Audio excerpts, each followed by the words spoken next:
Bueno, comenzamos con otro vídeo tutorial. En este caso vamos a hablar del sector secundario. El sector secundario es el sector que se ocupa de la transformación de los recursos naturales en productos elaborados o semielaborados. Dentro de este sector aparece la industria, la construcción y también la minería. A pesar de que debería estar en el sector primario, muchas veces se incluye dentro de este porque transforma los minerales y les da un cierto componente de producto.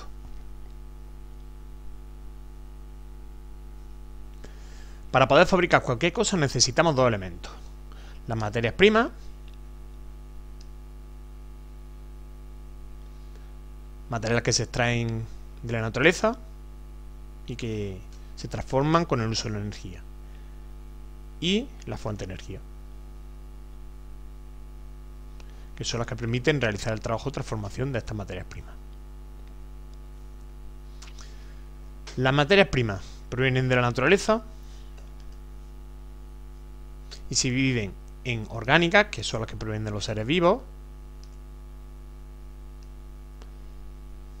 por ejemplo la lana; minerales, que provienen de rocas; aquí están las metálicas, por ejemplo el hierro; y las no metálicas, como sería el caso del mármol. Si hablamos de fuente de energía, pues habría que hablar de las clasificaciones que se establecen en función de la escala de tiempo humana, es decir, si se pueden renovar o no dentro de una vida humana. Entonces, a partir de ahí se hablarían de renovables y no renovables. Quizá la más importante es la clasificación que se origina a partir de la crisis del petróleo de 1973. A partir de esta crisis se establece una diferenciación entre energías tradicionales y energías alternativas. Dentro de las energías tradicionales aparece el petróleo, cuya principal ventaja es su fácil extracción y transporte, y su inconveniente es que contamina y no es renovable. La eólica, ventaja inagotable, inconveniente que es irregular, y los aerogeneradores alteran el paisaje. La hidráulica, ventaja inagotable, aunque provoca grave impacto ambiental y altera el paisaje. El gas natural, cuyo inconveniente es que no es renovable y su ventaja es alto poder calorífico y que es relativamente limpio. El carbón, su ventaja es que todavía quedan reservas abundantes y que es muy contaminante y no renovable. La nuclear de fisión, su principal ventaja es que produce muchísima energía, y los inconvenientes, pues, que es altamente contaminante, riesgo de accidentes y que los residuos son peligrosos. Si pasamos a la alternativa, porque estaría la nuclear de fusión, su principal inconveniente es que es una energía en proyecto y que su principal ventaja es que sería limpia e inagotable. La biomasa, ventaja inagotable, el inconveniente contamina y ha provocado el aumento de precios de alimentos básicos que competían, pues, por tierra y por ser destinados a ser biocombustibles. Solar, inconvenientes, provoca impacto ambiental y produce poca energía y depende mucho de la hora de sol. Ventaja inagotable y es limpia. La geotérmica, cuya principal ventaja es que es inagotable y limpia. Inconveniente es que está muy localizada en zonas que cuentan con volcanes, fuentes termales. La maremotriz,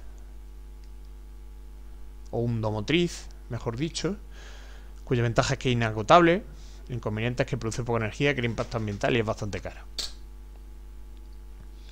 Ahora vamos a empezar a hablar de la etapa de la industria. Para hablar de la etapa de la industria vamos a utilizar los factores de producción que ya vimos en el tema de economía. Aquí vemos un texto de la época de la primera revolución industrial, donde se habla, pues, del uso de las máquinas y del desarrollo de la industria en aquella época. Como personaje destacado aparece James Watt, que fue el creador, el inventor de la máquina de vapor. Comienza en el siglo XVIII en Inglaterra esta primera etapa, y dentro de los recursos naturales destacan como materia prima el hierro y como fuente de energía el carbón. En el trabajo,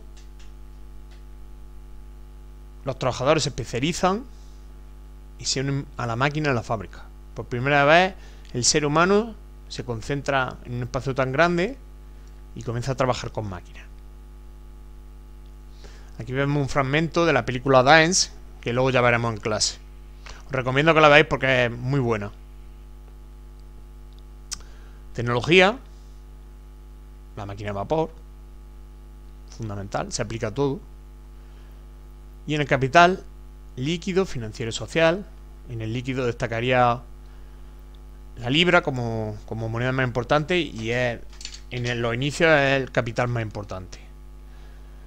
Después va a haber una mayor importancia del capital financiero, sobre todo de la participación de los bancos y las bolsas. Y dentro del capital social destacan pues la fábrica y la maquinaria.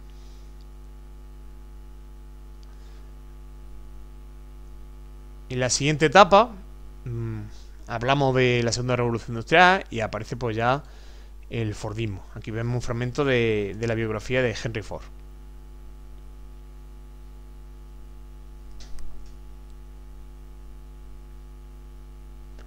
Comienza a finales del XIX, principios del siglo XX en Estados Unidos, Japón, Alemania, aunque es Estados Unidos el país más destacado. Dentro de tierra pues destacan como materias primas el hierro y el carbono, y como fuente de energía el petróleo y la electricidad.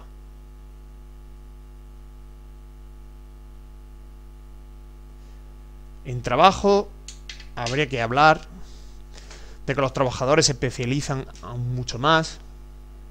Con esto del Fordismo tienen que cumplir unas funciones muy básicas: no moverse, intentar disminuir los tiempos muertos y fabricar enormes cantidades de producción. Las fábricas, por lo tanto, se hacen muy grandes y aparece la producción en cadena, que son todo esto las bases del Fordismo. Aquí vemos la fábrica de Ford en Detroit, la cadena de montaje.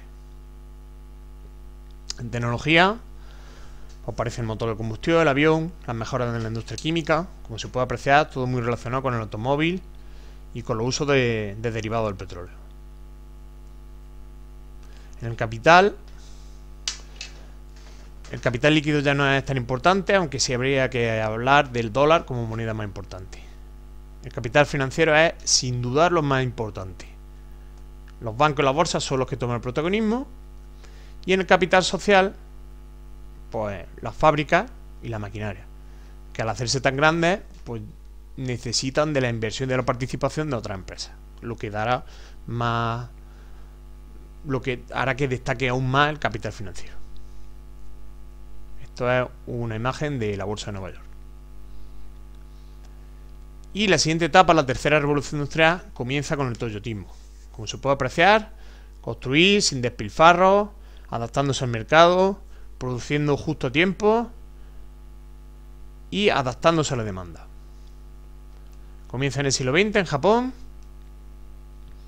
y como materias primas fuente de energía destacan en materias primas muchísimas, sobre todo las que tienen relación con las nuevas tecnologías, y siguen siendo muy importantes como fuente de energía el petróleo, la electricidad y la energía nuclear. Además aparece la energía alternativa.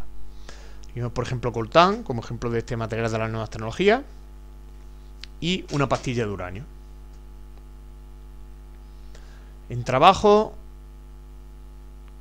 destaca la aparición del toyotismo.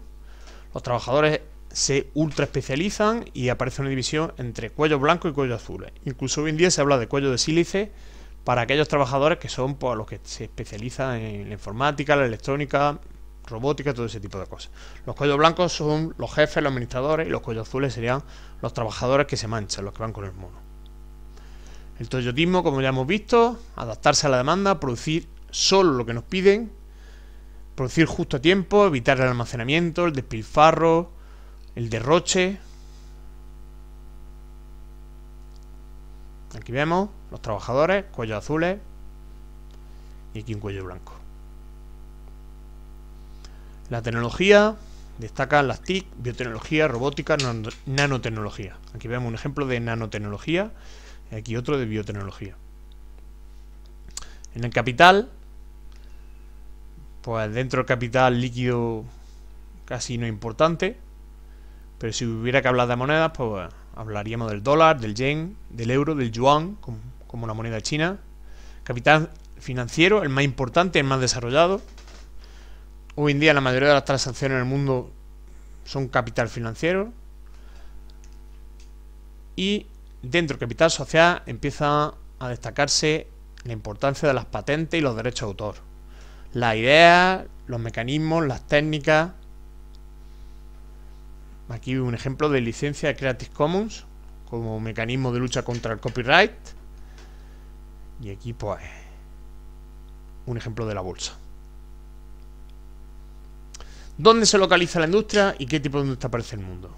Pues básicamente vamos a distinguir tres zonas muy importantes, que serían Japón, Estados Unidos y la Unión Europea. Son donde se concentra la industria más desarrollada y la que obtiene mayor ingresos. Otros países que están destacando y que están incorporándose a este carro de industria desarrollada, pues era la India, con una industria informática y tecnológica cada vez más potente, incluso con la fabricación de coches, Tata, por ejemplo. China, el segundo país en producción industrial, que pronto superará a Estados Unidos y que ya está fabricando tecnología industrial, cualquier tipo de cosa. Los tigres asiáticos, como productores de textil y de otros productos. Y habría otros países importantes como Brasil, Rusia, México y Australia. Todos ellos poseen una industria importante, bastante orientada a la transformación de sus recursos, que son muy abundantes. ¿Y qué pasa con el resto del mundo? Pues prácticamente inexistente. A menos que sean industrias de producción muy barata, donde se explota a los obreros, que muchas veces suelen ser niños o niñas, prácticamente sin legislación laboral, sin legislación medioambiental, para poder hacer todas las barbaridades que no se pueden hacer supuestamente en países desarrollados. Y con esto termina el videotutorial sobre la industria.